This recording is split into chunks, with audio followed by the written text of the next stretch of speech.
Yo, what's going on, everybody? You're watching Giants Now by Chat Sports. I am your host, Marshall Green. Appreciate everybody for stopping by here on another loss following a Giants game day. We got a lot to talk about on today's video. We're going to go over the good, the bad, and the ugly from the New York Giants. 40-37 overtime loss to the Dallas Cowboys. Did you know the 2007 Giants won the Super Bowl after being 0-2? I think I've only been told that 500 times today. The New York Giants are 0-2 for the 7th time in the last 9 years, and I believe the 10th time in the last 13 years. So we know where we are. We know what 0-2 means. Can the Giants find a way to turn it around? I don't believe in moral victories in professional sports. I don't. A win is a win, and a loss is a loss. But there were some things that I appreciated when I went back and I watched the film. There were things that stood out to me that I looked at through a positive lens. There's things to be excited about. There's things that pissed me off more than I thought they could when I rewatched it. And there was some absolutely ugly football from the New York Football Giants. So we'll go over the good, bad, and the ugly, and we'll close today's show with a mailbag. Just a 2-segment live today. Really just wanted to get up on here today and chop it up with all the real ones and hear what you guys have to say. Shout out to everybody in the building. Already 192 people in the chat.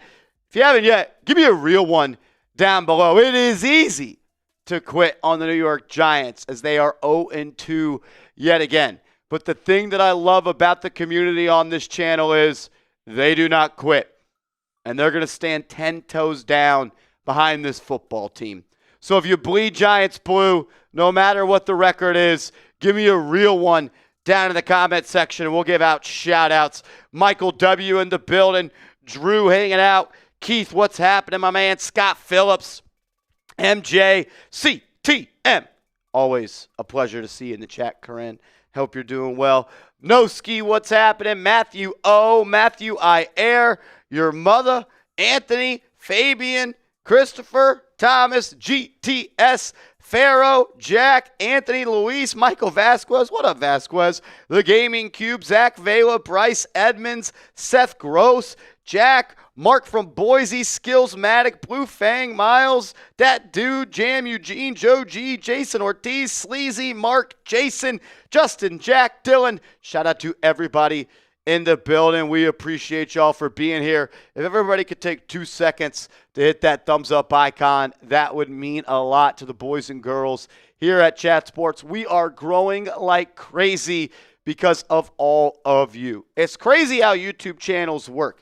Your audience, your subscribers, and your viewers, they determine how much a channel grows. So I want to say thank you to everybody that watches this program. We crossed over 83,000 subscribers yesterday, as well as 84,000 subscribers yesterday. We are getting closer and closer to 100,000 subscribers, and it literally would not be possible without all of you. So for me, Andrew Connell, everybody here at Chat Sports, we want to say thank you for the continued support that you show this channel. So if you could, hit that thumbs up icon. Let's get to 150 likes. We got 215 people watching.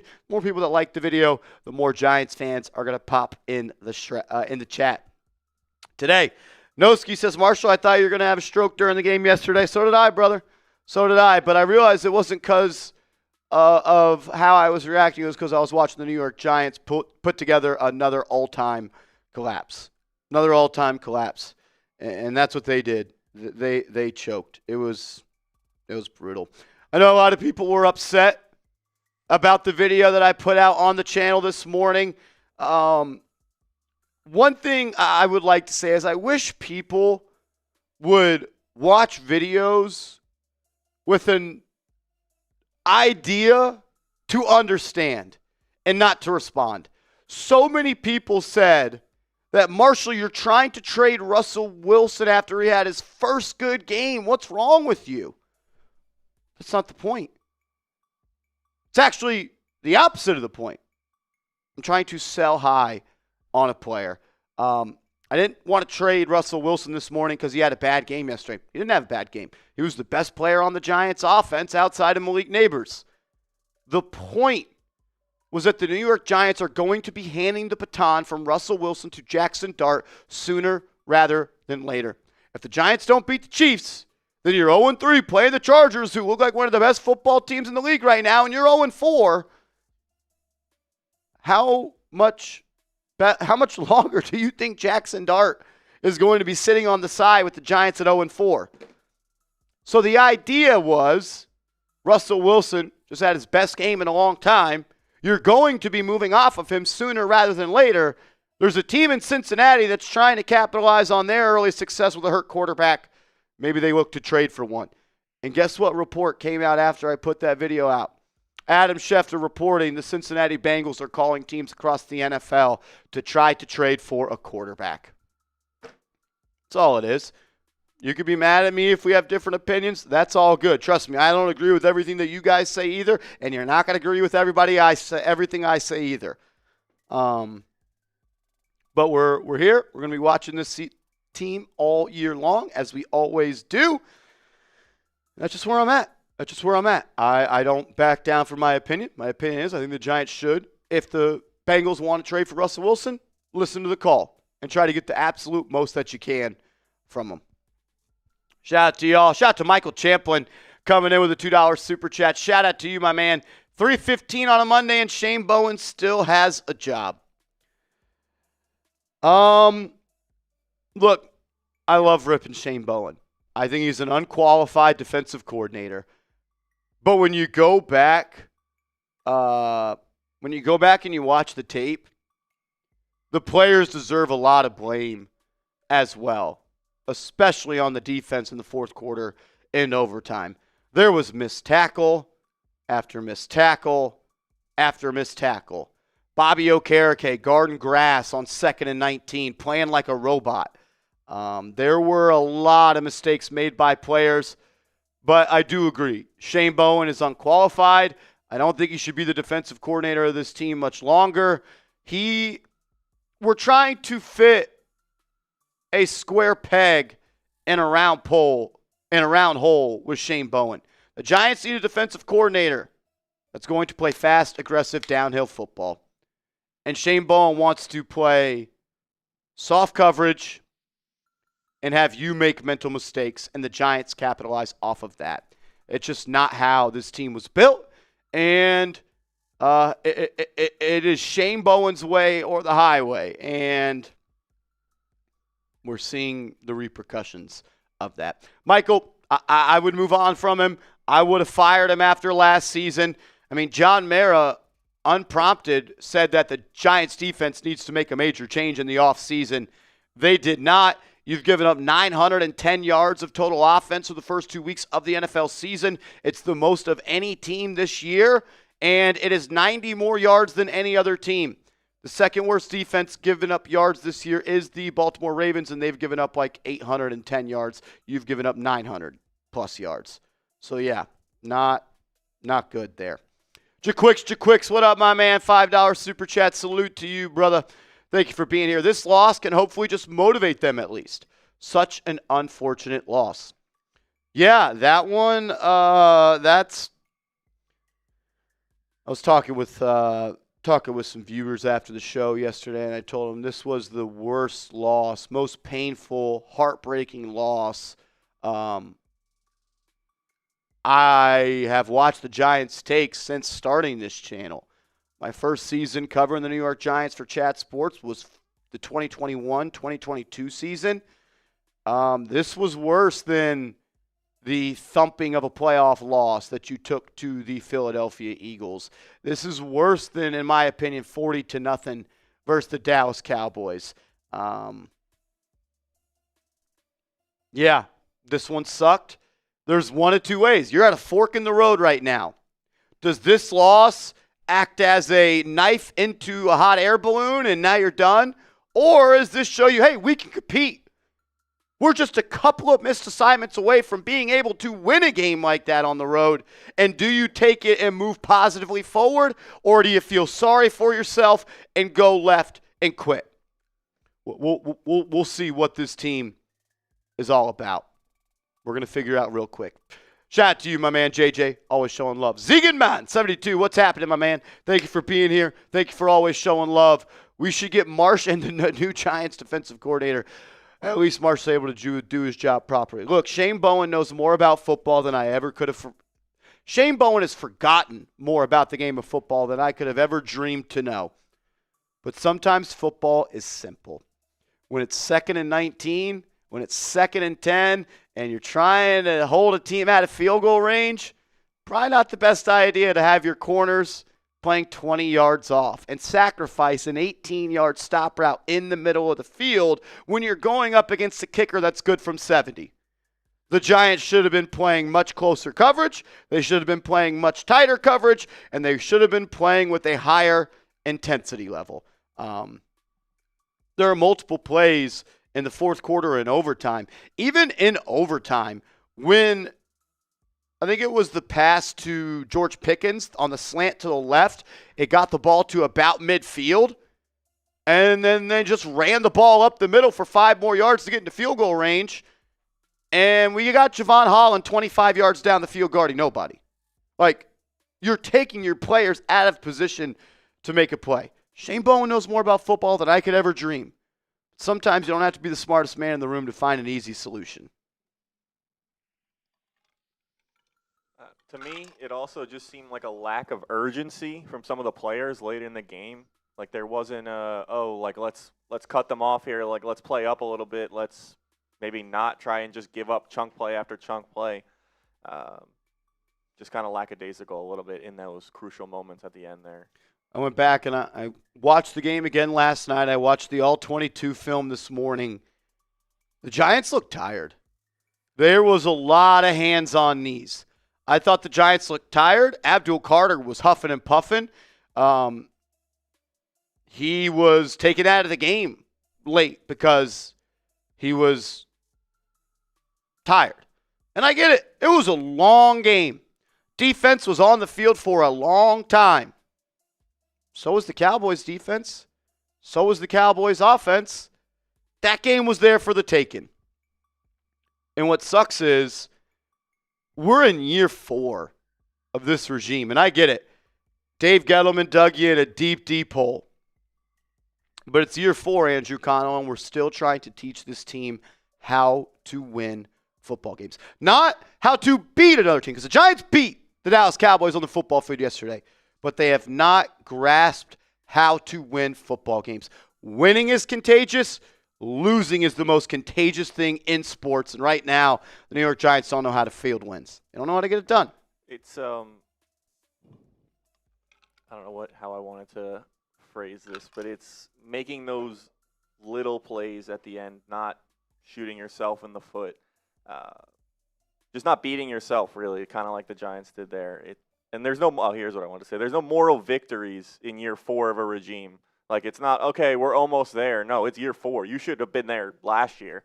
It doesn't take 4 years to build a football team. You look at some of the teams look at the Washington Commanders. They flipped, all it took was 1 year for them to flip their team around. So, and kind of, as I think back on past Giants seasons, one thing that is so odd is that what they did in year 1 was win all those close games. I was explaining this to someone who's not a Giants fan the other day, is 2022, they were beating teams that were better than them. They were making all those plays in the fourth quarter. They were doing all the little things you need to win. And so to see the script flip completely, and now we're losing games we should win when we were winning games we should have lost, it's baffling. I don't know if it's coaching, if it's some of the players that they kind of gutted the team and flipped it around a little bit, but it's definitely odd to see that change over the course of the regime. It's frustrating. It's frustrating. There's no better way. There's no better way for me to say it than it's just frustrating. That's where we're at. Zegan, man, I appreciate you. Look, I'm not happy with Shane Bowen. I would move on. I'm not going to be a better defensive coordinator, but I could tell you this much. If a team with 19 seconds left is 20 yards away from field goal range, I'm not playing my corners 20 yards off. That's for sure. Michael Champlin, what's up, my man? Shane Bowen plays prevent defense that doesn't prevent. I remember as early as I was when I started to watch football, and was told prevent defense prevents you from winning, and it did yesterday. It did yesterday. Can you go to the photo with the yellow circles on it that shows the Giants and how they lined up on that 2nd and 19? You could just go full screen, keep me on the screen as well. Shout out to Andrew Connell on the 1s and 2s making it happen. Let's start with this one. How do you lose this football game? How do you lose this football game? 37, 34. 14 seconds left. Ball at the 32-yard line.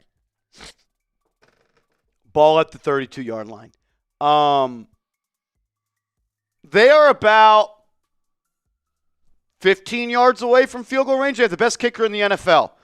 Something that Brian Daboll said they knew going into this game. The quote after the game was, "We knew Aubrey had a big leg.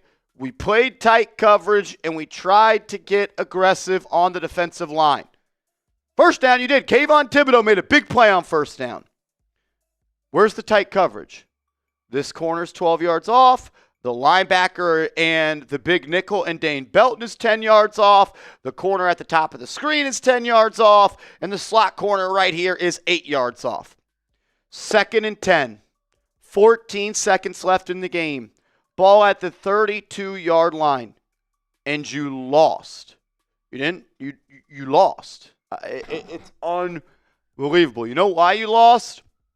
You have a safety 25 yards off. Or we'll go from, let's not exaggerate, 32 to the 50. That's 18. So this corner's 19 yards off. This safety over here is 22 yards off. Football players have to be put in position to be successful. This corner is not helping the Giants eliminate and stop the Cowboys from getting into field goal range. This corner's not, that safety's not, that safety's not, and that safety's not. This is the play that Jake Ferguson just ran to the star and turned around. So we'll go to the next screenshot of it. There are 3 people open for 19-yard gains. The Giants just sit back and said, "I bet you can't complete an 18-yard stop route. Bet you can't get it done." Bobby Okereke is guarding the hell out of that hash mark, though. Bobby Okereke, salute to you, 58. You are covering the shit out of that hash mark right there. Dane Belton, what are you doing? Dane Belton, just back it up, allowing Jake Ferguson to just sit, getting his stop, turn around, ball right here, beautiful throw by Dak Prescott. Takes advantage of a lackluster Giants defense on the same page. You know what the worst part is? This guy's open, and that guy's open. There were 3 players open they ran the exact same route. Run 15 yards, turn around. This cornerback is not in position to make a play. The inside linebacker and the third safety, not in position to make a play. This corner being coached out of position to make a play.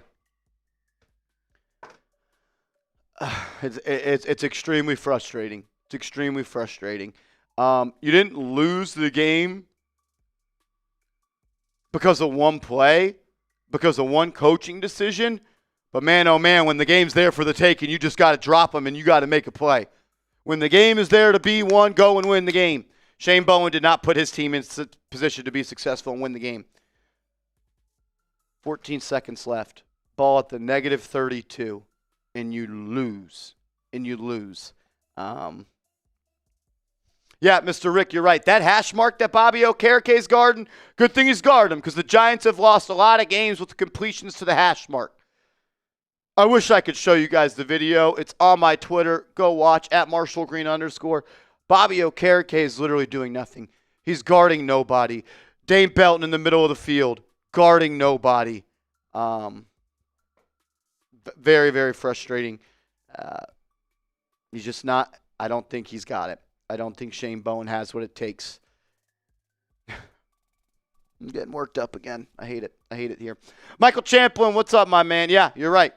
Shane Bowen plays prevent defense. It doesn't prevent. It did prevent. It prevented the Giants from winning the football game yesterday. It prevented the New York Giants from winning the game yesterday. Zach Vela, my man, what up, Z? Please tell me we cut that scrub James Hudson. Not yet. I doubt they won't. They're not going to cut him. They paid him 2 years and $12 million in the offseason on day one of free agency. Joe Shane really likes him. Oh, my God. Shane Bowen. James Hudson. You got to win football games sometimes in between the ears. We haven't done that in a long time. Matthew, what's up, brother? $5 super chat. Thank you for being here. What up, my man? What's your confidence the Giants win against the Chiefs? I'll ask everybody in the chat. What's your confidence level the Giants can beat the Chiefs? Scale it from 1 to 10. 1 to 10. Scale it 1 to 10. 1 being you're not confident. 10, you got the most confidence in the world. Where do you stand on the New York Giants being able to beat the Kansas City Chiefs, send them to 0-3, and do it on Sunday Night Football? Gino and Joseph says 10. Tiger Metal Stack 0. Nick a 7. Tiger, a lot of numbers higher than I would have thought. Sully's going 10. Richard's going 10. The Big Moo goes 5. Fabian 1. Matt Bazemore, what's up, my man? A 3. Garcia Tattoo Studio a 7. Chill Guy a 1. Jim a 10. Numbers all across the board on this one. A lot of them higher than I would be. That's all I'm going to say. I don't think I can go over 5. I think I'm probably below 5. I tweeted it out, and this was during the Marsh meltdown after the game, but this is such a get-right game for the Kansas City Chiefs. Oh, they're coming into your building 0-2. Get to play another 0-2 football team. Hey, maybe this is where the Giants stand up, flex their muscles, and show everybody that last week was not a mirage and they're a football team that can compete. My biggest fear is we're going to look up in a month and a half and the Cowboys are going to be a non-playoff team. The Commanders are going to be a non-playoff team, and you miss an opportunity to win 2 winnable football games. Hope I'm wrong. Well, no, I'm not. I don't hope I'm wrong. I hope the Cowboys suck, and I hope the Commanders suck. But I think everybody catches my drift on that. Ball to sack. What's up, Beast Mode? Gruden for head coach and Antonio Pierce for DC. So we're bringing all the Raiders cast-offs back to the Giants. Raiders cast-offs to the Giants. I'm not ready to talk about firing Brian Daboll. But I don't need to watch another game where Shane Bowen's the defensive coordinator here. I don't need to watch another game. I don't. Nicole O'Brien, what's going on, Miss O'Brien? Thank you for being here. I think the scheme of the defense is to blame for the loss, not the players. DBs play way too far off the ball. Andrew, you and myself were talking about this prior to the live stream today. It's real easy to blame Shane Bowen. He deserves a lot of blame, but we're going to show some stuff on today's show. Players didn't do a good enough job either. Yeah, I mean, like I said, I was going to say, well, you'll see later as you stay with us, but Shane Bowen can't tackle. Shane Bowen didn't drop interceptions. Yeah, drop interceptions. Shane Bowen can't sack didn't the get a roughing the passer from Roy Robertson Harris. So I think it's shared blame on the defensive side of the ball and on the team as a whole. Doesn't mean that Shane Bowen doesn't need to be better, but the players need to be better as well. The players are supposed to be the ones that are, like we said, the strength of this team. They're supposed to be the one that's carrying the offense, and it kind of was the other way around yesterday. The offense did a lot more right than the defense did. How about Bobby Okereke on 2nd and 10 with 14 seconds left? Doesn't just guard the hash mark and realizes the only threat to beat him in the position he is the tight end for Dallas, and he goes and covers him. Yeah. Shane Bowen didn't tell him not to cover him. He may have said, this is your responsibility, but good football players know how to read, react, diagnose, and make a smart football play. Bobby Okereke did a hell of a job guarding that hash mark, though. That's especially a guy who's supposed to be the leader of your defense, linebacker, middle linebacker. I believe, is he a captain? Not this year, no. Okay. Been a captain or considered a leader on this team. Smart guy, just not thinking in the moment. So being a robot.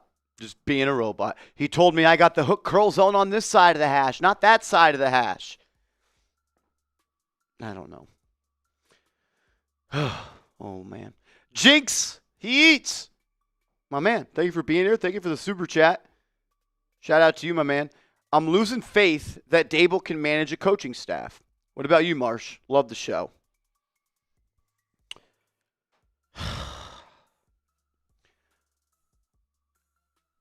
Yeah, I mean, look, you fired Bobby Johnson, the offensive line coach.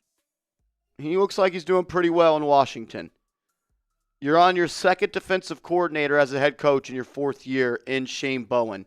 You fired the defensive back coach. You fired the special teams coordinator. So you're on, as Brian Daboll is here, you're on your second offensive line coach. You're on your second defensive coordinator. You're on your second defensive back coach. You're on your second special teams coach. And you flip-flopped your offensive coordinators from Mike Kafka to you back to Mike Kafka. Number one job of a head coach is to be able to build a competitive advantage staff. That you could build a staff that gives you a competitive advantage.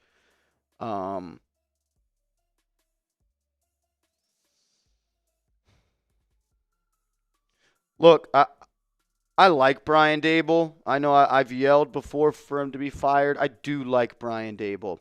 I worry if I like Brian Daboll the guy or if I like Brian Daboll the football coach. The Giants over the last 2 years, they went 6-11, 3-14. That's 9-25. They're 0-2 this year. You're 9-27 in your last 36 games. And since that hot start in your first year with Brian Daboll, where they were 5-2, 7-2, or something like that. I don't have to put the numbers to it. I don't got to paint the picture. You guys know what it is. The Giants have lost a lot of football games since Brian Daboll has been here. And my diagnosis is this. If you're going to be a head coach and you don't call plays on offense and you don't call plays on defense, you have to give your team an advantage somewhere else. Somewhere else. And I've just been searching for where that somewhere else is. It's not discipline. The New York Giants were flagged 21 times yesterday for a record amount of yardage. They're lucky that 5 of them got declined and it was only 16 flags. Does Brian Daboll give the Giants a competitive advantage in situational football?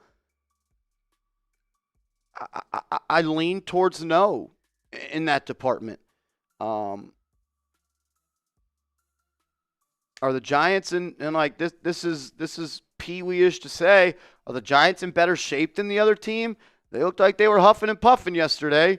So you're not in better shape than the other team. You're not more disciplined than the other team, and you don't know how to win football games in winning time. I really like the guy Brian Daboll. I think he is a really smart football mind. Got to start delivering on results, though. You just have to. It's the name of the game. I think he's a cool guy. I think he's a nice guy. I think he puts the work in. But when you're 9-27 in your last 36 games and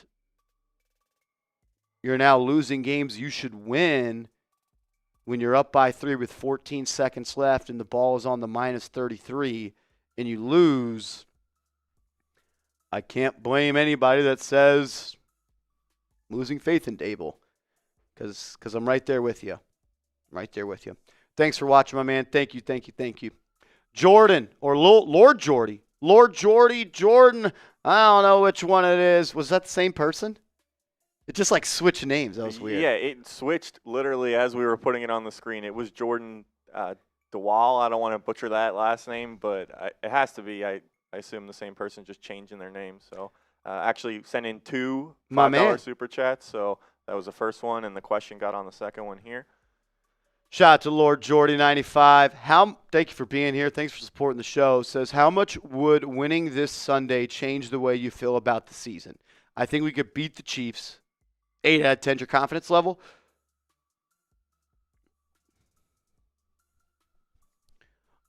You go and beat the Chiefs on Sunday Night Football, I'm all the way back in. Not that I'm out on this team, but that's how easy this is. That's how week to week this league is.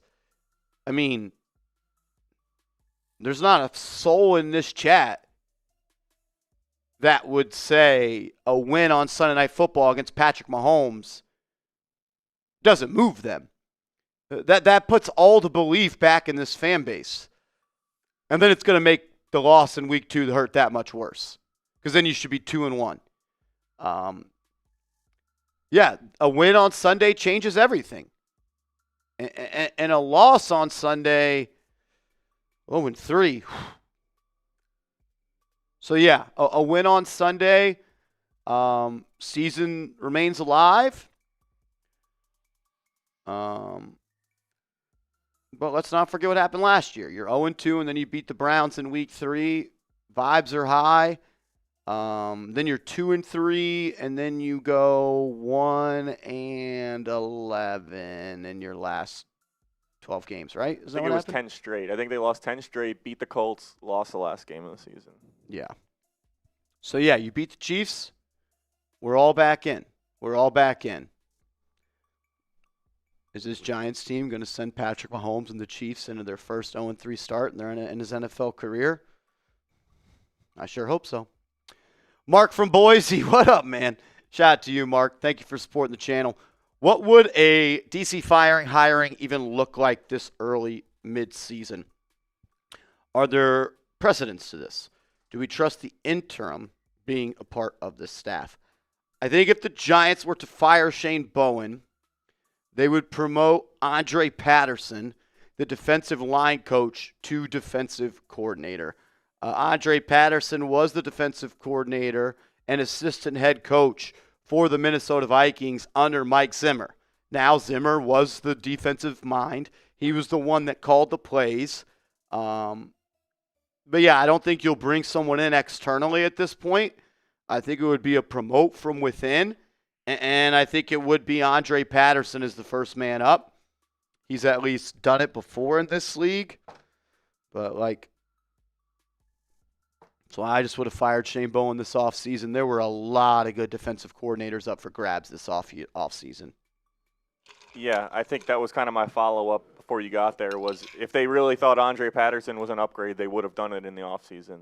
So it wouldn't make too much sense, I think, to do it this early. I don't think they expected to be where they are now defensively, but worse than the NFL. I still think that if they thought that Patterson was going to be an upgrade, they would have done it in the offseason. I wish I could agree that the Giants know best, but I don't know. I just you're not going to win many football games with Shane Bowen as your defensive coordinator. I didn't like the hire from day one. I tried to make sense of it. I tried to give him a chance. I don't agree with how he views defense. The way he wants to play defense is the complete opposite of what the New York Football Giants defense had been about for the 99 years prior to Shane Bowen being here. I just don't agree with the way. I don't agree with his defensive philosophy. Go back to the Hard Knocks clip. When Brian Daboll tells Joe Shane he's going to hire Shane Bowen, what were the two things that Brian Daboll was most pumped up about for Shane Bowen? Does anybody remember that? Does anybody remember the clip on Hard Knocks? Brian Daboll pokes his head in the hallway. Joe, come in here. And he has all these notes on his phone. He's got all these notes on his phone. I'm going to hire Shane Bowen. And he's like, the reason was his run defense in Tennessee was very highly ranked, and his red zone defense. Does anybody remember that? Can anybody guess what the Giants' red zone defense is ranked this year and where their run defense ranks this year?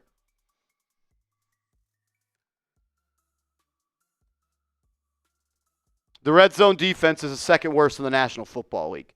84% of drives that have reached the red zone this year have resulted in a touchdown for the opposing teams. It's second worst in the National Football League.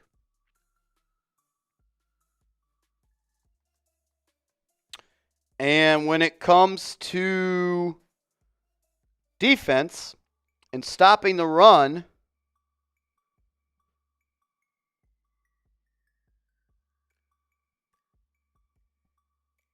defense, rushing, the New York Giants have the worst rush defense in the NFL, giving up 177.5 yards per game. So you hired Shane Bowen to be a bend but don't break defense that gets stops in the red zone. He's the worst. That's not fair. Second worst. Second worst. You know who's the worst? A team that plays tonight. The Texans. They haven't even played their Week 2 game. So all they're going to have to do is get 2 stops in the red zone, and they're the Giants, the worst in the NFL. So you hired the defensive coordinator to get stops in the red zone. You're the second worst in the NFL at it. You hired the defensive coordinator to be able to stop the run, and you're the worst run defense in the NFL. Nice hire, Dabes. Nice hire. Kenny, what's up, my man? $5 super chat. Thank you for being here. It's time to clean house in the Giants staff. Everyone but Daboll has to go. I think even Daboll should get demoted to OC or QB coach. Cut the fat. Daboll's the guy who hired all these gentlemen. Daboll hired Carmen Brasillo after he fired Bobby Johnson. Daboll hired Mike Kafka. Daboll gave the play calling back to Mike Kafka. Daboll hired Shane Bowen after he had to fire or Wink Martindale quit because they had a pissing match. Brian Daboll was the one who hired their new defensive back coach after they fired the one last year. I get it. The Giants brought back Brian Daboll and the staff this year, and they weren't 2 losses away from firing him. I don't know. It's not good, boys. It's not good. Boys and girls, it is not good. And for the demotion, that would never happen. He would be fired. He would just be fired. Ball to sack. What's up, buddy? Would it surprise you if they still start Hudson next week? If they start James Hudson next week, I am going to crash out harder than I have ever crashed out on this show in my life. There's no way it can happen. There's no way. He legitimately put together the worst drive an offensive lineman could have ever dreamed to put together.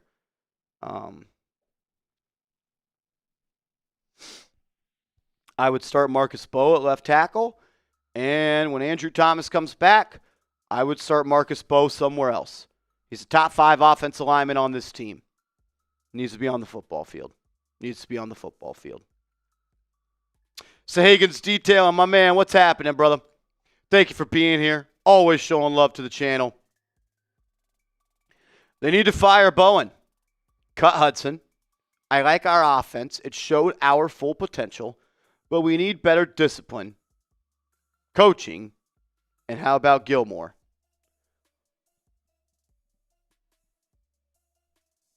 They need to fire Bowen. I think they should fire Bowen. I don't think they will. They brought him back, and if they were 2 bad defensive performances away from firing him, they should have just fired him in the offseason. But you're now the worst run defense in the NFL. You have the second worst red zone defense in the NFL, and you've given up 91 more yards than any other team in the NFL. So you've given up the most total yards. You've given up the most rushing yards. And you have the second worst red zone defense in the NFL, and you've created 1 turnover in 2 weeks. So, yeah, he has not done a good enough job to keep his job. I just don't see the New York Giants moving on from Shane Bowen at this point, and I think they should. He ain't fixing the problem. When it comes to Cut Hudson, the Giants made James Hudson a priority signing this offseason. They gave him 2 years, $12 million. I doubt they cut him. Hopefully we just never have to see him play football again.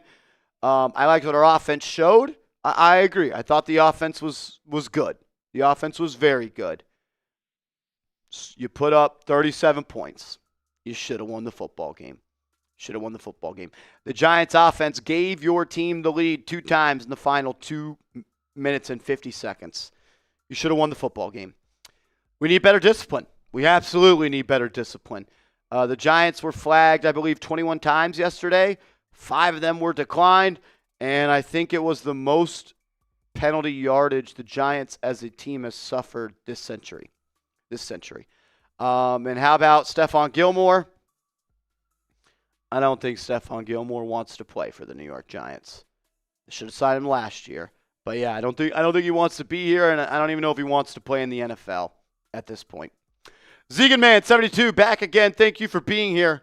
Russell Wilson, number 1 in passing yards. Nabers, number 1 in receiving yards. And Robinson, number 6 in passing yards. But 0-2. Yeah. 0-2. 0-2. It hurts. It sucks. It absolutely sucks, man. Sucks. Offense looked good. Hopefully that was a breakout game, and we could expect more of that instead of it being a mirage. That's the goal. That's the hope.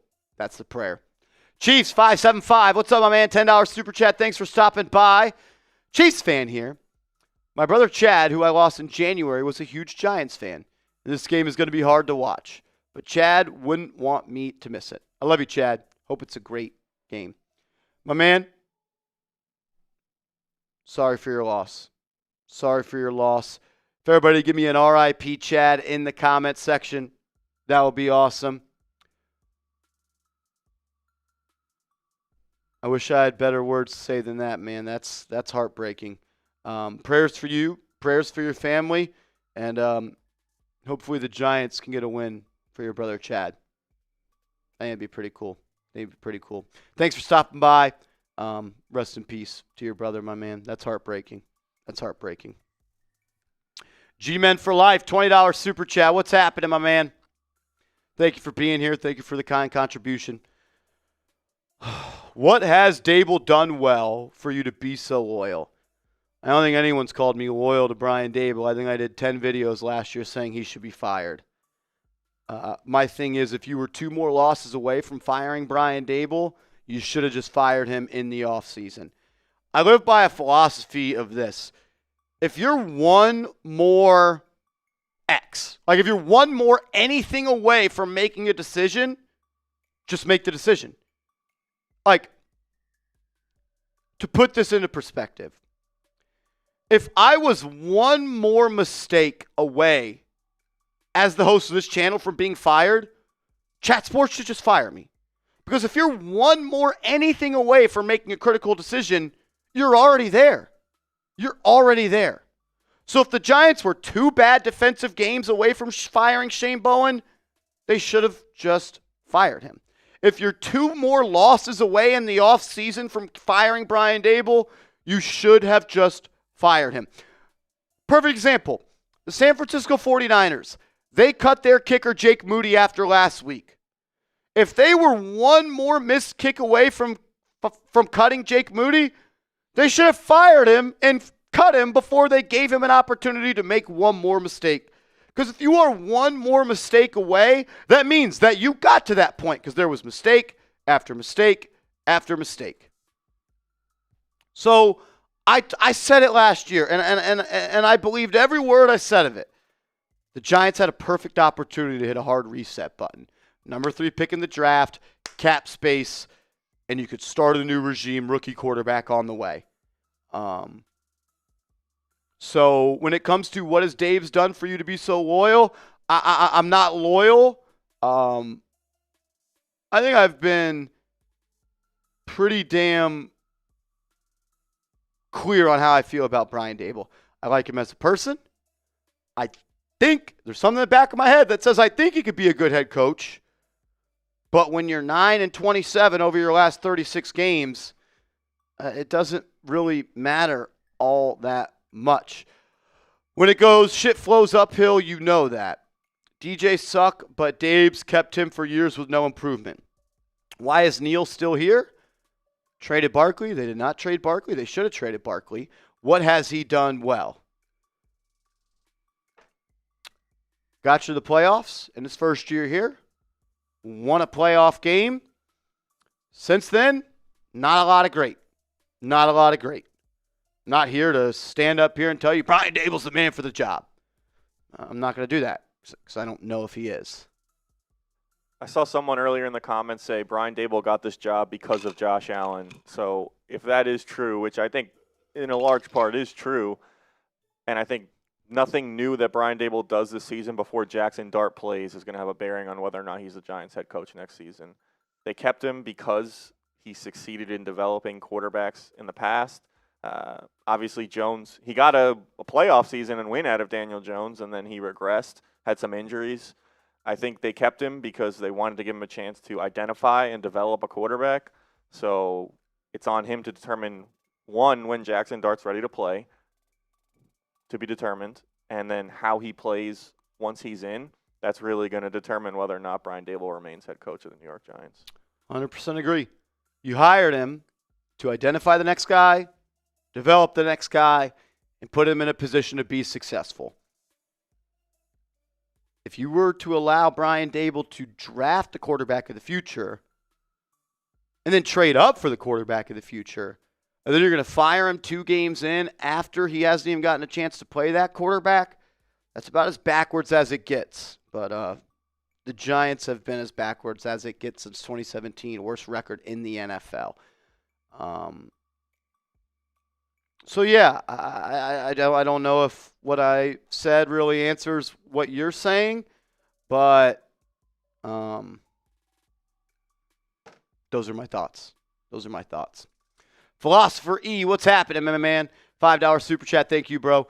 Marshall, those plays Shane Bowen was calling, he should be drug tested immediately. The organization has literally put our Giants fam in the Hunger Games. No, yeah, it's not. Yeah, no, it was bad. It was bad.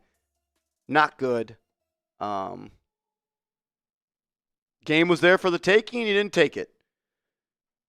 You were up by 3 points, 14 seconds left, and they were 15, 20 yards away from field goal range, and you didn't capitalize. So, yeah, not great. Heartbreaking loss. Lord Jordy, what's up, my man? Back again. Thank you for being here. I know he had a bad preseason, but I think Jalen Hyatt can bounce back. What do you think about giving him a few plays? I think that he should get a few plays. If he doesn't, why is he on the football team? Jalen Hyatt was the only player yesterday that did not play a snap for the New York Giants that dressed. I don't think he played a snap either in week 1. Seems like they rotate every position except wide receiver. Defensive guys, no one can play more than 70% of the snaps, but on offense. Got to keep fresh. Yeah. All that freshness that the Giants defensive players got from week 1, they sure looked fresh late in the game in week 2. It's almost like the only way to get into football shape is play football. Bo Collins is getting snaps and reps ahead of Jalen Hyatt. If it's true that the Giants got a call on roster cutdown day to trade for Jalen Hyatt and they didn't trade him, that's insane. It's insane.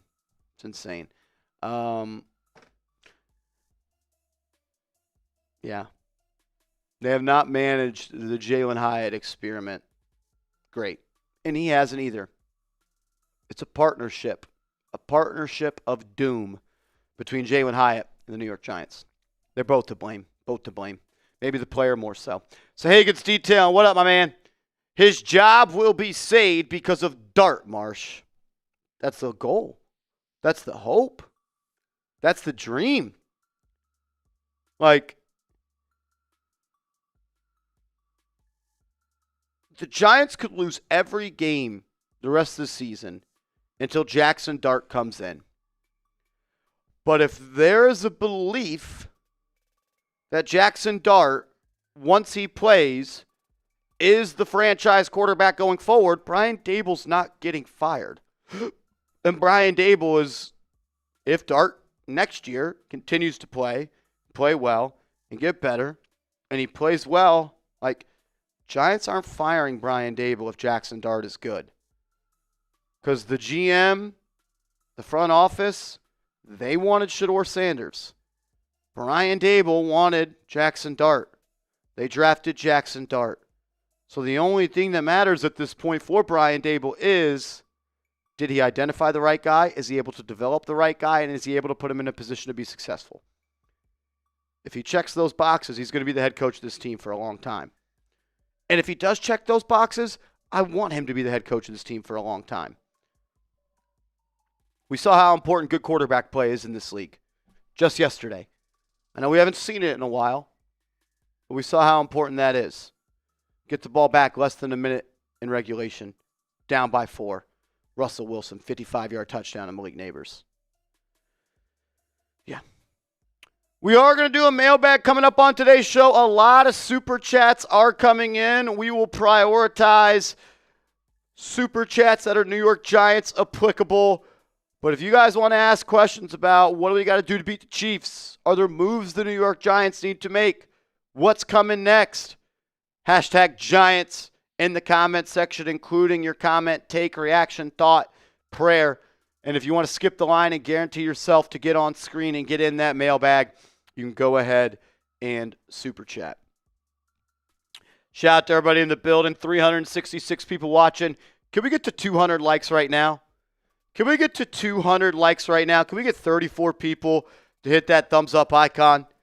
That'd be awesome if so. If you have liked the video, type me.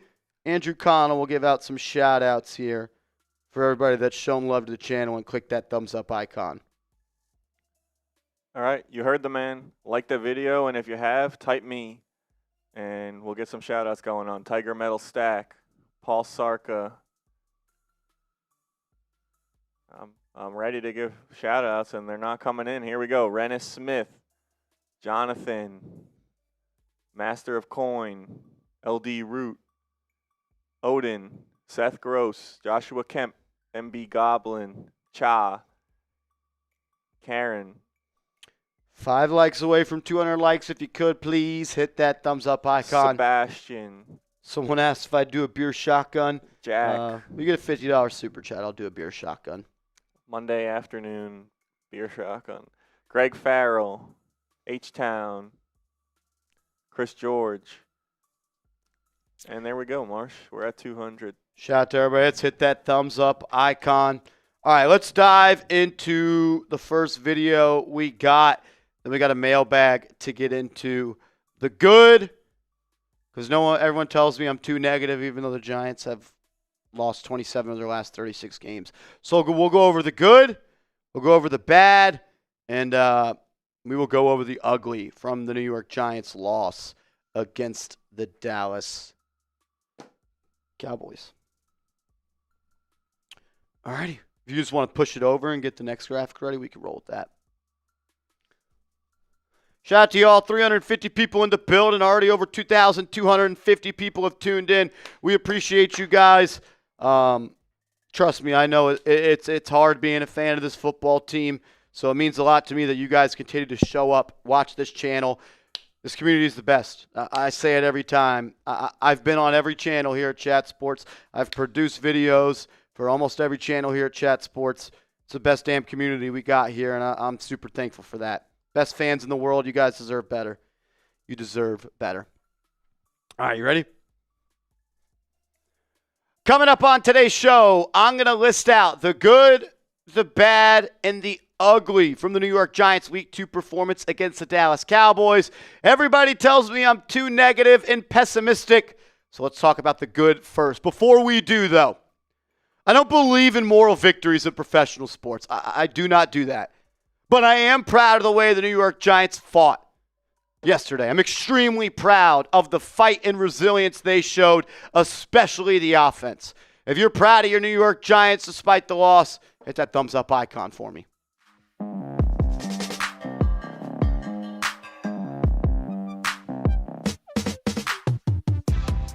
This is New York Giants Now by Chat Sports. My name is Marshall Green. Appreciate everybody for stopping by. I've rewatched the game 2 times, and I finished up the All-22 film this morning. So on today's show, the good, the bad, and the ugly. And let's start with the good. The best thing coming out of that game is it looks like the Russell Wilson-led New York Giants offense has found its footing. They were explosive yesterday.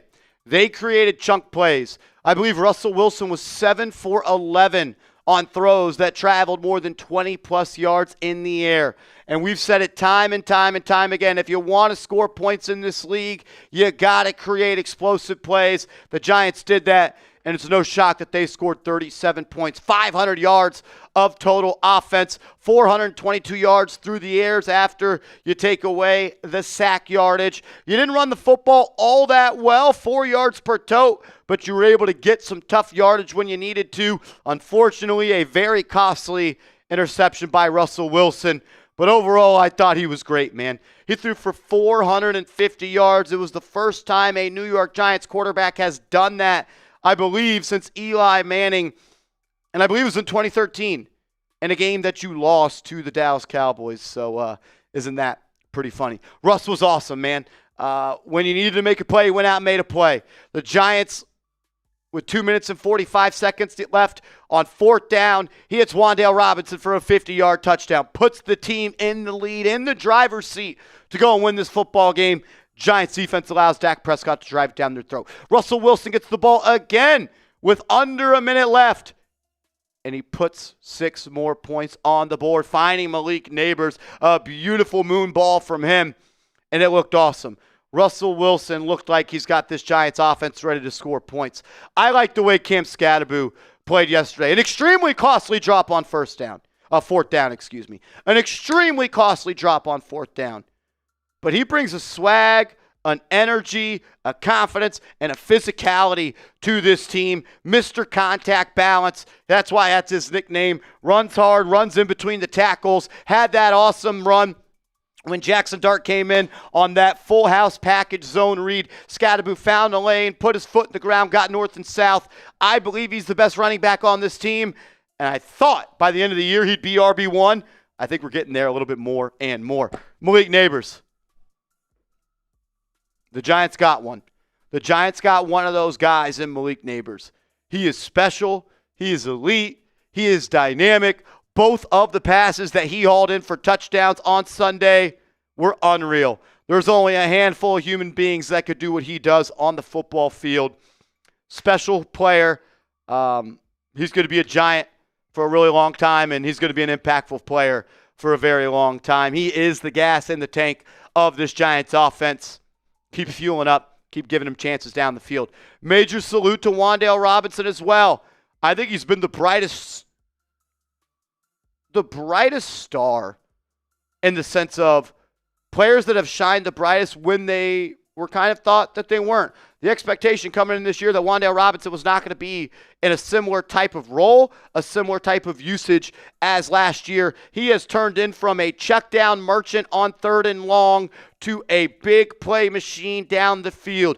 All he does is move the chains. He did it in week 1 against Washington. He made big play after big play against the Dallas Cowboys yesterday. If you, James Hudson, don't get that extra contact penalty, unnecessary roughness, Wan'Dale Robinson puts up 190 yards. 190 yards receiving. Remember, first drive of the game, he catches the pass, gets down at the 2-yard line, wipes away a 55-yard gain, and there you are. Should have had 200 yards yesterday, Wan'Dale Robinson. Hell of a game. Good to see Wan'Dale and Malik Nabers look like real NFL receivers out there and carry this offense. Another awesome thing coming out of the game is Marcus Bowe looks like a stud on the offensive line. A rookie thrown into the fire was solid. Was he awesome? No. Was he perfect? No. Are there things to clean up? Absolutely. Is there a reason to be encouraged about what you saw from the 22-year-old rookie? Absolutely. 2 pressures allowed yesterday from Marcus Bowe playing left tackle. Someone can fact check me on this. I don't think he played left tackle at all in college. He was a right tackle. Gets thrown in to a spot that's tough after you just saw number 55 piss down his leg and cry about it. Marcus Bowe stepped in and he did an admirable job. Was he perfect? No. But man, it is a first awesome building block for the rookie. And the way I'm looking at it at this point is Marcus Bowe needs to be a starter going forward for this football team, even when Andrew Thomas returns. Like, we talk about the best 5 guys on the offensive line need to play. Marcus Bowe is a top 5 offensive lineman on this football team. If that means he goes to right guard and Greg Van Roten sits down, fine. If that means he goes to right tackle and you move Jermaine Illuminor to right guard, fine. If that means John Runyon needs to sit down and you want to put Marcus Bowe at left guard, fine. He's a top 5 offensive lineman on this team. He needs to play. He needs to be on the field. Joe Shea might have found one on the offensive line in round 5. He did find one, though, in the slot. Andrew Phillips is a big-time football player. Andrew Phillips doesn't back down from a challenge. He doesn't run from smoke. CeeDee Lamb did a lot of talking all week. Oh, I got something for Andrew Phillips. He tackled me and he hurt me last week. The only penalty I did not have a problem with yesterday was when Andrew Phillips pile-drived CeeDee Lamb into the ground yesterday and got an extra 15 yards tacked on. 1, it was a soft penalty. 2, sometimes football's about sending a message. And Drew Phillips sent a message to CeeDee Lamb yesterday, said, I am not the one to play around with. 11 tackles for Andrew Phillips. 1 tackle for loss. 2 pass breakups and 1 interception. He did get beat on a touchdown from Kevontae Turpin. It's going to happen. But he was in coverage, and he did a good job yesterday throughout that game. I think the Giants have a long-term starting slot corner in Andrew Phillips. Every time I watch this guy play football, I am blown away by the physicality and his ability to tackle as a man at 5'11", 180 pounds. The tackle that he had on this play was absolutely massive. 37. Massive play in the ball game. 3rd and 10 in overtime. If he does not make that tackle on Jalen Tolbert, he is off to the races, and the New York Giants would have lost the game earlier than they were supposed to. But he made a big tackle in open space, got his offense the ball back with a chance to go and win the football game. Unfortunately, they did not do it. I'm proud of the way that Andrew Phillips plays football. I'm glad he's a New York Giant. And I think he's going to be the starting slot corner for this team for the foreseeable future. I also want to give a round of applause to Kayvon Thibodeaux and Brian Burns. Those 2 guys are the DNA of this football team. And Kayvon has had a hell of a year in the first 2 games. A lot of chatter this offseason, some by me. He's made a shut up. And Brian Burns is putting together an all-pro type of season. Brian Burns has earned the right to have a C on his chest. I am happy and I am proud that Brian Burns is a captain of my football team. 3 tackles yesterday for Burnsy, 2 tackles for loss, another sack, 5 pressures, and 3 stops. Marshall, what is a stop? A stop is a play that is deemed as a negative for the offense. Brian Burns had 3 of those. But man, salute to Kayvon Thibodeaux. Give me some 5s in the comment section. 5 tackles for Thibodeaux. Another tackle for loss. Another sack. 5 pressures. Not 1, not 2, not 3, not 4, but 5 stops on defense for Kayvon Thibodeaux. It's a contract year essentially for him. He's out there bag chasing, and if he does that, it's going to mean more plays that end up in a successful manner for the Giants. Extremely proud of the way Kayvon Thibodeaux and Brian Burns played football yesterday against the Cowboys. It was a lot of fun to watch, and their effort, the effort is what stood out to me in the All-22 film. So that was the good. There was some good coming out of that game. But a loss is a loss. Before we get to the bad and the ugly, I want to hear from you in the comment section. What is your most positive takeaway you have following that Week 2 loss for the New York Giants? Let me know in the comment section. Also, get your polo today. This polo is on sale. It won't be forever. It was $55. Now it's $29. Chatsports.com/NYG polo. Link is clickable in the comments and description. All right, the bad versus Dallas. There's a lot of talk, from myself included, that Shane Bowen cost the New York Giants this game. Not backing off that take. I do believe it. But it takes two to tango. The coaching on the defensive side of the ball was bad, but the execution, the fundamentals were also bad by the New York Giants defensively, especially when it mattered most. The missed tackles were backbreaking for the Giants yesterday.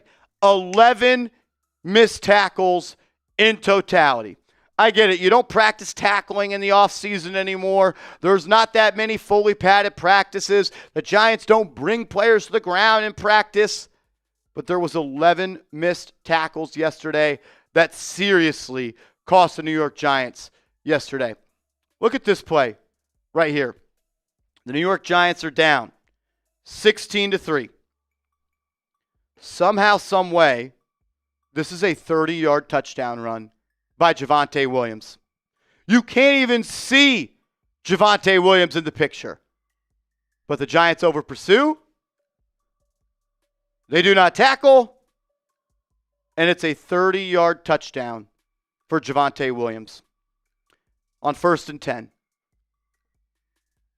30-yard touchdown. Your inside linebackers are not NFL players. Bobby Okereke is better. He was better this week. He can't cover, and he over pursues there, and touchdown Dallas. The one that hurt the most, though, 37. Overtime. 2nd and 29. 2nd and 29 with 4 minutes left in the game. An opportunity to force a 3rd and 29. Because there's Abdul Carter. There's Chauncey Golston. There's Dane Belton. All ready to make a tackle, except they all missed the tackle. And on 2nd and 29, Javonte Williams picks up 19 yards on the ground. That was the ball game. Like, missing tackle after tackle after tackle. That's extra yardage for an opposing offense. Tyler Nubin, the Giants need more from you, my man. Tyler Nubin needs to be better. 3 missed tackles yesterday. He was supposed to be a turnover-creating, play-making safety that could play in the box.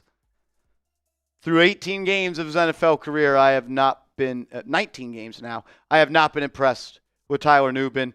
Not playing like a second-round pick. It's not good. It's not good.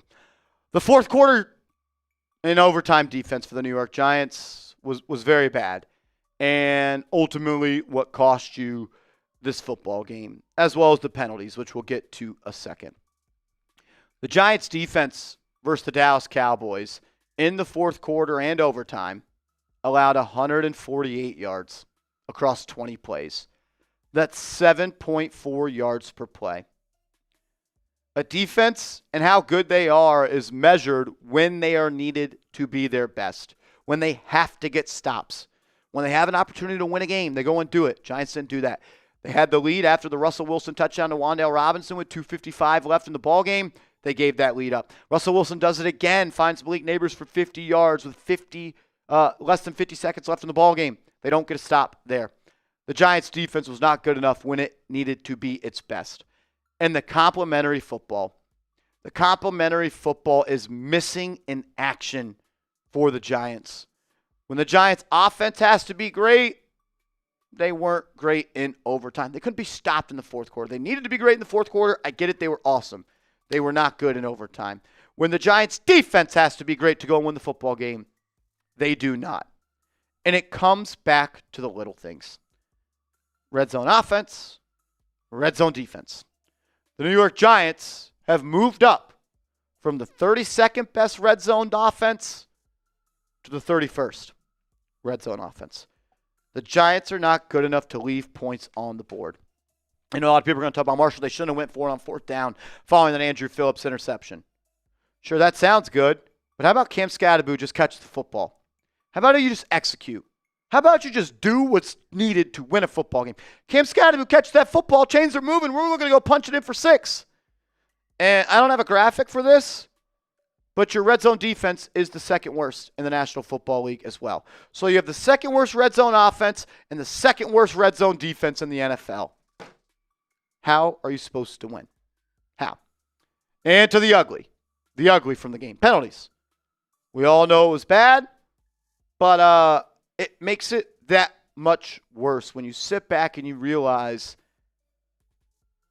you lost this game because you were undisciplined. You didn't play as a professional football team. Jordan Renan saying the Giants were flagged a ridiculous 21 times in Sunday's loss to the Cowboys. 3 times on the same play. James Hudson, 4 times on the same drive. Unprecedented. The 14 accepted penalties for 160 yards was the worst penalty yards in a game by the Giants this century. The 14 accepted penalties for 160 yards was the most penalty yards in a game by the Giants this century, ladies and gentlemen. Falls on your head coach. I wanted to read this from Dan Duggan. They also lost 213 yards of actual yardage when you factor in the swing on positive offensive plays. I.e., example, they lost 48 yards of field position on the penalty on the opening kickoff. They set the tone for the game. On the opening kickoff, sacrifice yourself 48 yards. Then Tyron Tracy has a big run off the left side. Holding, 18, offense. And then Mr. Flag Boy, so we're calling him, James Hudson, on the first drive of the game. 4 penalties, 2 unnecessary roughnesses, 2 false starts, and 1 sack allowed. It's actually impressive how bad he was and how undisciplined he was and how much of an impact he left on this football game. Unreal. The ugly as well, the defensive philosophy. The way the New York Giants are coached to play defense is losing football. Bend, but don't break. That's what Shane Bowen wants to do. Except in the red zone, you're the second worst defense in the NFL. But when you had a chance to win the game, when you had a chance to flex your muscles on defense, Abdul Carter, Kayvon Thibodeaux, Dexter Lawrence, Brian Burns, Bobby Okereke, Javon Holland, Tyler Nubin, Paulson Adebo, all the big names, all the priority picks, all the big money. 2nd and 10. Ball at the 33 of Dallas. 14 seconds left. You couldn't get a stop. The players didn't make enough plays, but the defensive coordinator of Shane Bowen did not put the Giants players in position to be successful. How are you playing off coverage like this in a moment of this magnitude? This is the play that Jake Ferguson just hooked up in the middle of the field for an 18-yard gain. Thing is, with the way that the Giants are playing defense, there were 3 other guys that were wide open on that play. Wide open on the play. We'll go to the next picture here. You could see it. Player at the top of the screen, wide open on a 16-yard stop route. Player at the bottom of the screen, wide open on a 16-yard stop route. And Jake Ferguson, wide open in the middle of the field for an 18-yard stop route. Got the Cowboys in position to make a field goal, send it to overtime, and win the football game. So the players did not execute, but the coaches did not give them a winning script. We're playing 15 yards off coverage when the Cowboys needed 15 yards to send the game to overtime. Prevent defense prevents you from winning. I knew it when I was 8 years old, and it was on display on Sunday. Giants played prevent. Cowboys made them pay. And you're 0-2. The ugly as well. Last one. The inside linebacker play and the inside linebacker depth is a major issue for the New York Giants. There's a reason the New York Giants have given up the most rushing yards in the National Football League this year. Partially because their interior defensive line is not all that great outside of Dexter Lawrence, who hasn't put together a sexy Dexy type of impact yet. But Micah McFadden is hurt. Darius Muasau had a concussion. Demetrius Flanagan-Fowles did not play. And you had Chris Board, a special teamer, playing inside linebacker. And you also had a linebacker called up from the practice squad that went out and played. And he wasn't very good either. So there it is. Some good, some bad, and some ugly. A mixed can for the New York Giants. But ultimately, it doesn't matter what was good because you lost. And you're 0-2 for what, the 7th time in 9 years and the 10th time in 13 years? But hey, did you know the 2007 Giants were 0-2 and won the Super Bowl? It was a gut-punching loss. I'm still not over it, but I'm gonna still continue to roll with this football team. I will ride and I will die with the New York Giants until my last breath. If you're with me, hit that thumbs up icon. If you love this football team, no matter what, you bleed Giants blue, hit that thumbs up icon. And make sure you are following me on social media. I'm on Twitter. I'm on Instagram at @MarshallGreen_.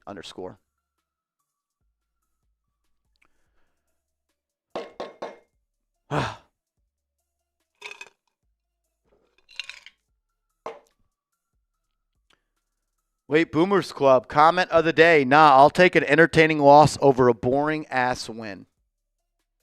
Okay.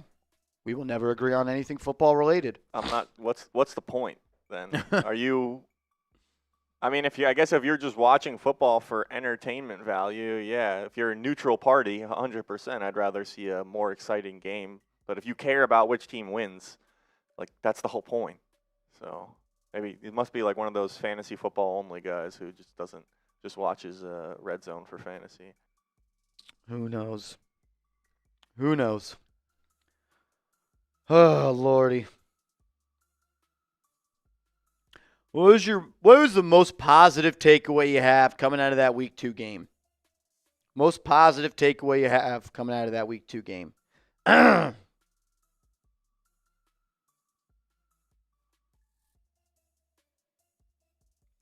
Bronx Boy says Marcus Bowe. Yep. I probably agree. Russell Wilson still got it. Nabers jump ball catch for a touchdown. Got to admit to the high energy feeling of deep ball passes to touchdowns we have not seen in a hot minute. We all saw the positive in front of us. Nabers is a true number one, and Wan'Dale is a dog. Explosive. Nabers and Robinson getting the ball. Russ and receivers connection and the O-line working competently with Russ. Nabers is him. Most positive takeaway is we scored 30-plus points. I liked Robinson hustle. Scattaboo. Oh, we found out our coaches can't coach. Russ still has gas left in the tank. Russ got in his bag. Offense finally moved the ball. I think that need to have a new playing tricks to make them better and coach to be very hard on them. Marcus Poe. Bush Kid says, why trade Russ? Makes no sense. I mean, it does make sense. You just don't agree with it. It makes a lot of sense. If the Giants don't beat the Chiefs on Sunday, is Russell Wilson the starting quarterback going into Week 4? It's very simple, Bush Kid. Russell Wilson is not the future quarterback of this team. Jackson Dart is. Jackson Dart is not watching every game from the sideline this year. If I told everyone in this chat 3 months ago the Giants would be 0-2 and there would be a team willing to give up a 5th-round pick for Russell Wilson after week 2 as you're 0-2 to start Jackson Dart, every single person would have said, hell yeah, let's do that. But now because he threw for a lot of yards, that's another thing, Andrew Connell. I'm not saying trade Russell Wilson because he was bad. I'm saying trade Russell Wilson because you're maximizing his value. Yeah, the point is here is that in all likelihood, with the way the Giants season is going, Wilson's heading to the bench sooner rather than later. No matter how well he doesn't play, the Giants need to find out what they have in Jackson Dart to make a decision on, like we talked about, Brian Daboll, to make a decision on Jackson Dart, because if they're picking in the top 10, 5, and I think it's a quarterback-heavy draft this year, supposedly, you need to find out. You don't want to pass up on another guy just because you picked the guy the year before and he's not it. So they need to find out. Jackson Dart needs to play. They need to find out those things. So Russell Wilson does you no good on the bench if he's not playing. You can pick up a 5th-round pick for nothing, basically, your backup quarterback. Look at it from that perspective. If you're like, well, I don't want to trade him. We need a veteran mentor. That's why you paid Jameis Winston. Whether you like it or not, Jackson Dart's going to be starting games for this team really soon. I can promise you that. I can promise you that.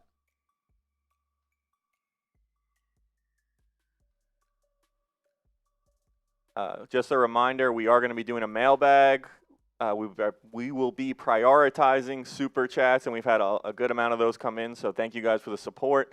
But if you do have questions and you want to have a chance of getting on the show, use hashtag Giants in your comments. That way we can get it up on screen and Marsh can talk about it. So not too many in right now. Again, we will do mostly super chats, but we will likely get to some of those questions. So use hashtag Giants in the comments. Try and get your question on the show.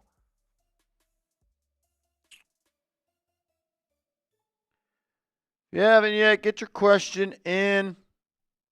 Hashtag Giants or Super Chat.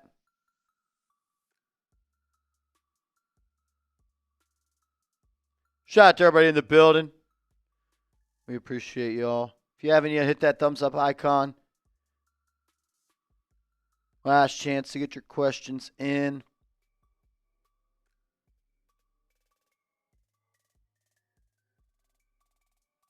Can't believe Brian Daboll after the game said we knew Aubrey had a long leg and tried to play tight coverage. No, you didn't. They did not play tight coverage. You did not. You did not play tight coverage, so that's just a lie. The film is available to everybody. Does he think we can't go back and watch it?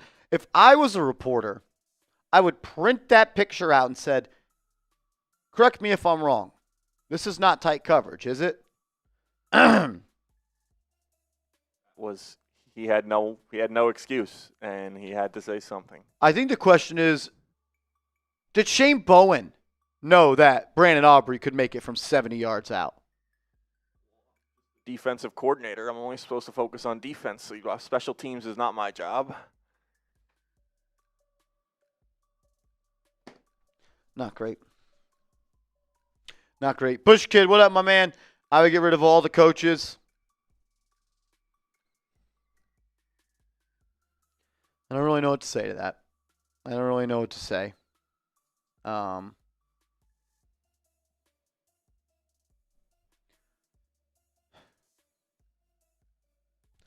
not a Shane Bowen guy. I would never employ Shane Bowen to be my defensive coordinator. I think what he believes in is soft, passive defense. I just don't believe that's a philosophy of how you win games. And I also don't think the Giants are going to fire anybody here soon. Maybe they prove us all wrong, but I don't know. I don't know.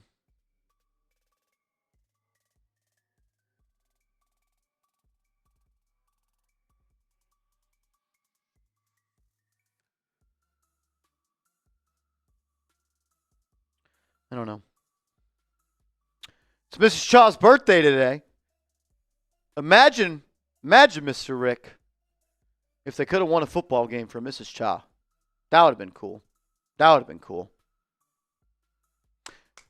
But seriously, happy birthday to her. Tell her I said happy birthday. Tell her I said we love her. What's you got a birthday party dinner tonight? Are y'all going to a special little dinner?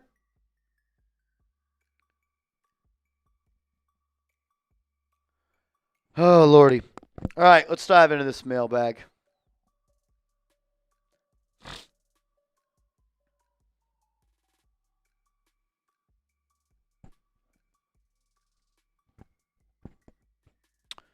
Last chance to get on the mailbag.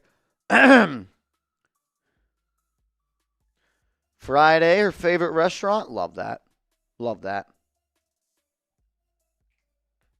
My man King Kenny in the building. What up, Beast?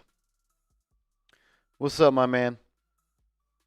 I think some good to think about when you're putting these questions, think about them as I need to make a title around these as well. So, I think more so like storylines matter.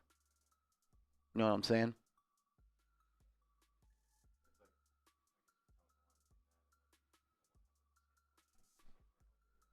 Exactly.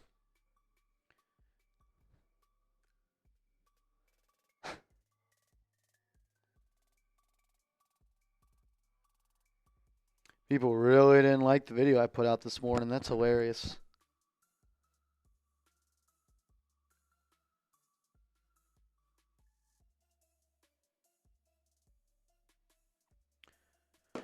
Oh, Lordy, Lordy. King Kenya, my man, what up? Matthew O. Tacos tonight, Marsh? Probably no tacos for me. Probably no tacos. Tacos are gas, though. I love tacos. All right, it's mailbag time. Let's dive into it.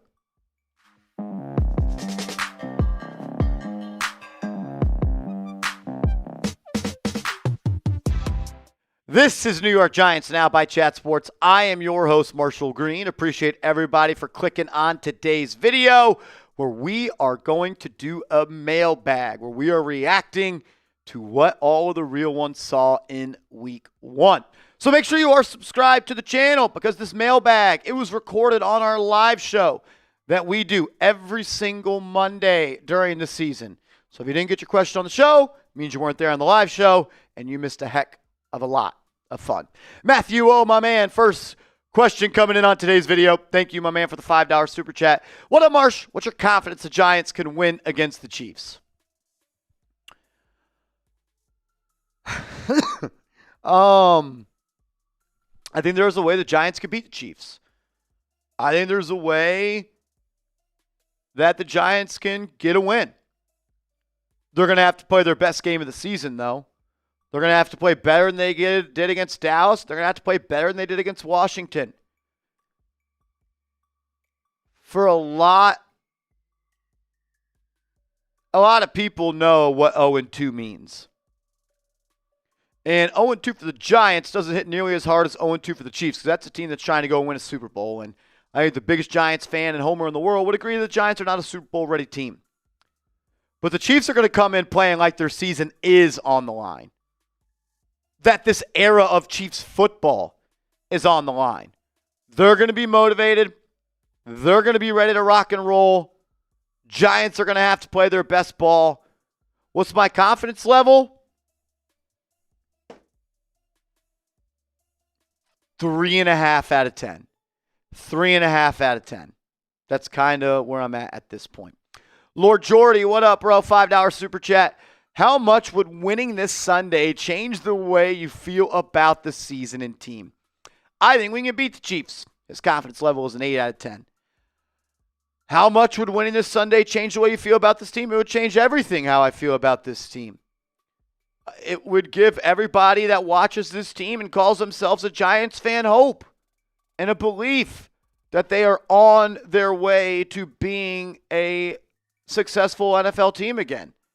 I know the Chiefs are 0-2, but that's a Super Bowl contender. They got one of the best quarterbacks that's ever spun it on their team. They got one of the best offensive head coaches in NFL history. They've got an all-time great tight end. They got a championship-winning defense. It ain't going to be easy this Sunday. And that's why if you go and beat that team, everyone is going to be back in on the New York Giants. That's a statement game on Sunday Night Football, at your home, at your crib, your turf. Go and win that game and watch the narrative get flipped on its head. If you don't, you're going to be 0-3. And we know what that means. Jinxie Eats, what's up, my man? Thank you for the super chat. I'm losing faith that Daboll can manage a coaching staff. What about you, Marsh? Love the show.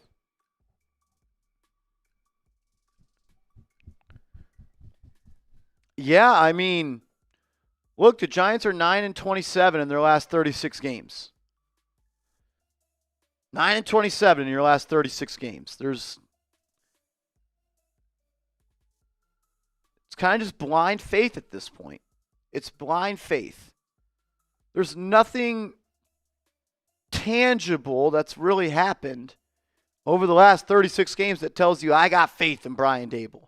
When it comes to managing a coaching staff, it's one of my biggest gripes with him. I don't think he knows how to build a staff. Shane Bowen is not a good defensive coordinator. You're already on your second offensive line coach. You're on your second defensive coordinator. You're on your second defensive back coach. You're on your second special teams coordinator. Your second offensive line coach. I don't know already if you said that. You're technically on your third offensive coordinator because it was Kafka, then it was you, then it was Kafka again.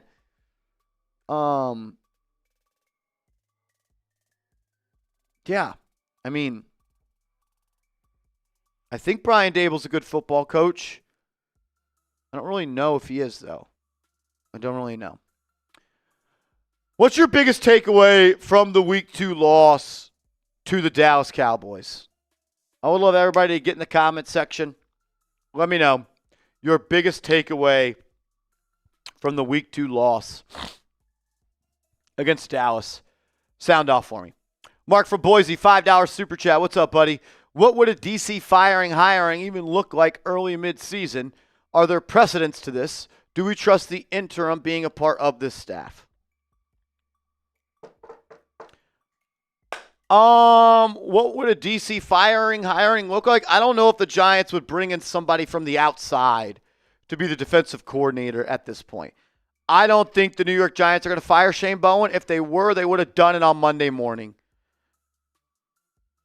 Now, if you let the Kansas City Chiefs go and blow you out, and after week 3, you're the worst defense in the NFL in yardage, worst defense against the run, and the second worst defense in the red zone like you are right now, then maybe you do fire him. If they do fire him, I think it would be an upgrade from within. I think it would be Andre Patterson, defensive line coach.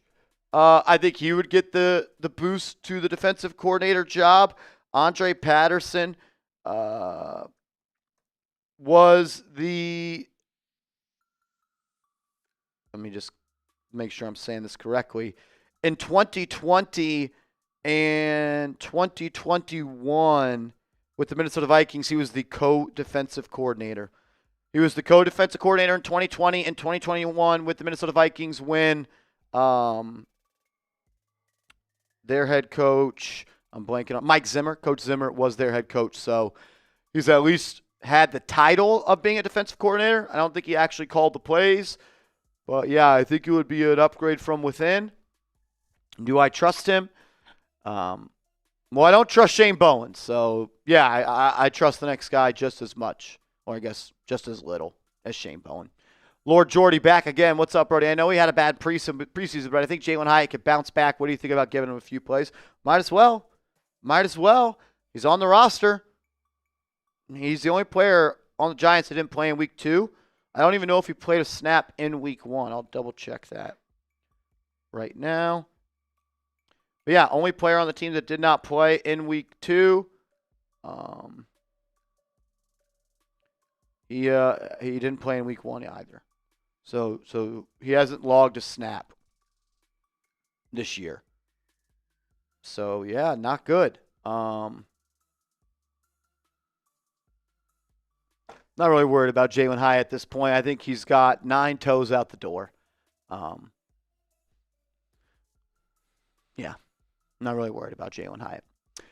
We got more questions to get into, but first, I got to give a huge shout out to our proud sponsor of today's show, and that is Prize Picks. When you go to prizepicks.com/CLNS and use that promo code CLNS, they've got an awesome deal for you. So listen up. Download the app today. Use code CLNS to get $50 in lineups after you play your first $5 lineup, win or lose. That's code CLNS to get $50 in lineups after you play your first $5 lineup.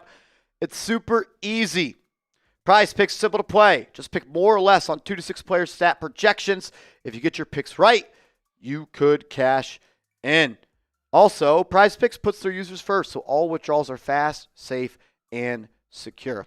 I've already got my lineup ready to rock and roll for week 3 of the NFL season.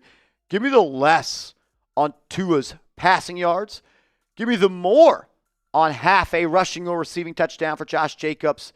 And I'm going to take advantage of the awesome deal that they have for week 3, as they have set Patrick Mahomes' passing yards to just half a yard. So you can roll with my picks, you could fade my picks, but I kindly ask that you do it with Prize Picks. PrizePicks.com/CLNS, promo code CLNS. Download the app today and use code CLNS to get $50 in lineups after you play your first $5 lineup. That's code CLNS to get $50 in lineups after you play your first $5 lineups. Prize Picks, it's good to be right. All that information will be clickable down in the comments and description of today's video. Shout out to Prize Picks for sponsoring Giants Now by Chat Sports. All right. Next question coming up here on the mailbag. Shout out to everybody that got their questions in. We wouldn't be able to do these mailbags if it was not for y'all. Seth Gross, what up, my man? What can the New York Giants do to shore up their run defense? It's a great question, because at the time of recording this video, the New York Giants have allowed 355 rushing yards through 2 games. It's the most in the National Football League. They're giving up on average 177.5 rushing yards per game. I think it's got to be a change of scheme. I think it needs to be a change of philosophy, and you need your best players to be the best players. You need you need Dexter Lawrence to give you a little bit more. Probably unfair to ask that of Dexter Lawrence, but that's what you need at this point. You need your inside linebackers to make plays. You're injured there. Next man up. You got to find a guy that could fit run holes, gap integrity, running lanes. They got to be better, and they got to tackle better. 11 missed tackles in the game against Dallas. There were multiple plays, but if the New York Giants just made tackles, they eliminate big plays. You go to the 30-yard rushing touchdown by Javonte Williams. The Giants don't make the tackle. You go to overtime, 2nd and 29.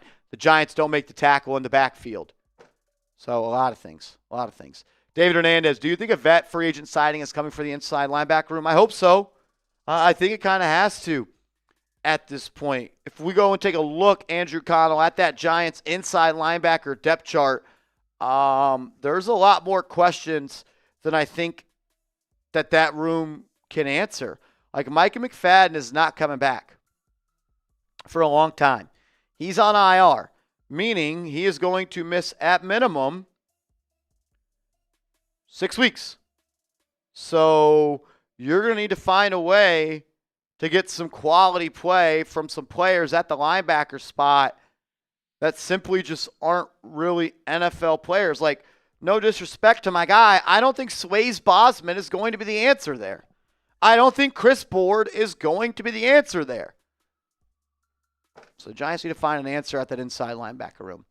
Austin Bloss, what up, bro? What will it take for Shane Bowen defensive play call? What will it take to take Shane Bowen's defensive play calling away like Daboll did with Kafka? I would hope we're getting close. You're giving up the most total yards in the NFL, over 900. 90 more yards than any other team in 2 games. And you have the worst run defense in the NFL, and you have the second worst red zone defense in the NFL. Brian Daboll on Hard Knocks said, I am going to hire Shane Bowen because of his bend but don't break defense, being able to generate stops in the red zone. They don't do that. And his ability to stop the run. They do not do that. So that's like saying I hired someone to cut my lawn, but they can't mow the grass. Like, I don't know, man. Oh, Rexa, what up, bro? Giants hot take. Giants finally hit on an offensive lineman in a long time in Marcus Bowe. Start Marcus Bowe at left tackle if Andrew Thomas is out. Maybe even throw him in at starting guard. Also, if we fire Bowe, who's available next year? That's too far away for me at this point to go and take a look at it. To be honest with you, I don't really know who the top defensive coordinators are going to be at this time next year. Maybe there's a head coach that's a defensive guy that gets fired and he becomes that guy. I know there was a lot of defensive coordinators this offseason the Giants could have chose from that are a heck of a lot better than Shane Bowen. But yeah, Marcus Bowe should start at left tackle till Andrew Thomas is back. And when Andrew Thomas is back, the Giants need to find a spot for Bowe on this offensive line. He's a top 5 offensive lineman. He got best 5 guys need to play. Peyton, last question on this mailbag. What's up, man? Do you think it is easier for our defense to stop the Chiefs' offense than the Cowboys' offense? There's more skill position talent on Dallas. The Chiefs don't have a CeeDee Lamb. Chiefs don't necessarily have a George Pickens.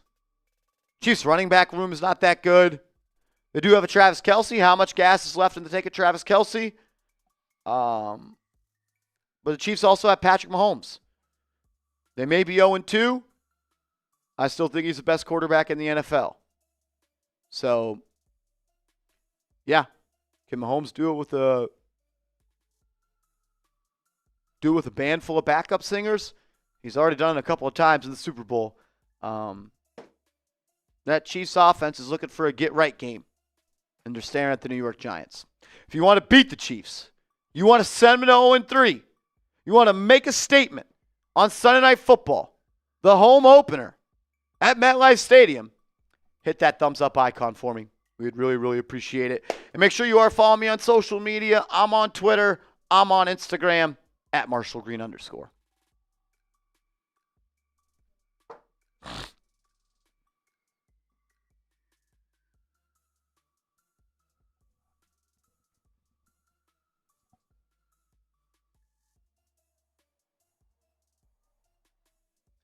Thank you, everyone, for getting your questions in. Appreciate all the super chats and comments, as always. Shout out to everybody. We appreciate y'all. We're going to sign off on today's show. We've been live for an hour and 45 minutes. Appreciate everybody for tuning in. We'll put a video out on the channel coming up in a little bit. We'll have 2 videos on the channel every day this week. Maybe not Saturday, but Thursday and Friday as well. We'll have a video on the channel Sunday morning as the Giants do kick off at 8:20 p.m. Eastern Time. So a lot to digest. Chance for the Giants to get in the win column. And a chance essentially to send the Chiefs to 0-3 and end their season. I love you guys. I appreciate y'all. We'll see y'all on the next one. Go Big Blue.